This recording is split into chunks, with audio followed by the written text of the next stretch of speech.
Y aquí está el tropical Hawái desde Coyantes, Oaxaca.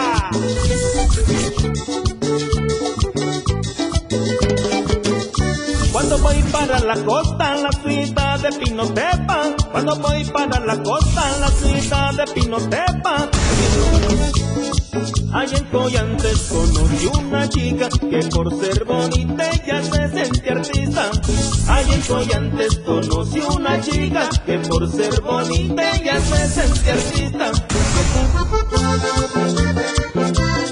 Y saludamos al profesor Iván Alcalá, allá en Santiago, La Ullaga.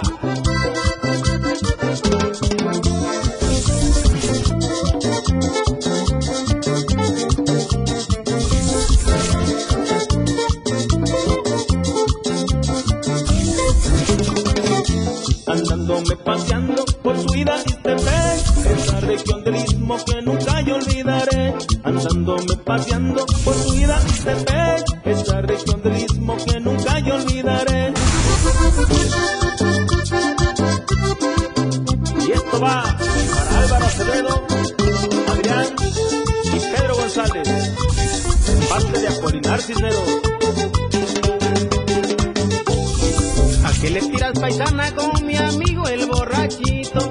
¿A qué le tiras, paisana, con mi amigo el borrachito?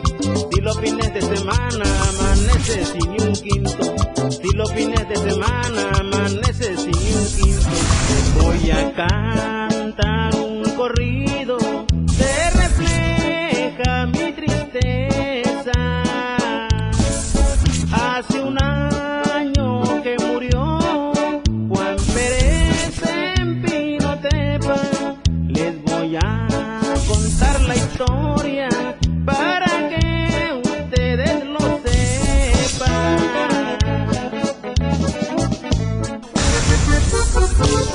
¡Ay! Y ahí está el tropical Hawái. ¡Vamos, vamos!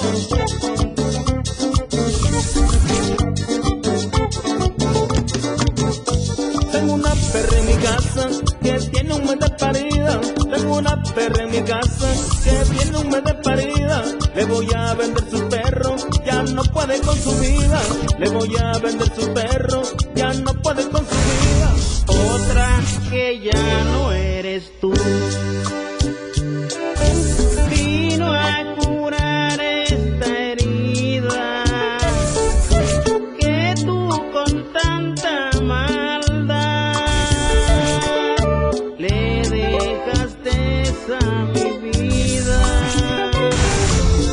Así fueron mis peores días, lo que he pasado, amigo mío. Me dejó la mujer que amo, se fue con otro y me dejó llorando. Bien recuerdo, no puedo olvidarlo. Era invierno y mis hijos con frío. El alcohol me hizo descobijarlos y llevé la cobija a cambiarla por vino. Dios bendiga a aquel cantinero, como un perro me sacó a patadas y le dio la cobija a mi esposa, que allá antes gritaba que no la empeñara. Había un sapito en tiempo de lluvia saliendo del agua a buscar a la rana. Con su brinquito muy exquisito llegó sonriente para enamorarla. Voy a cantar un corrido, permiso.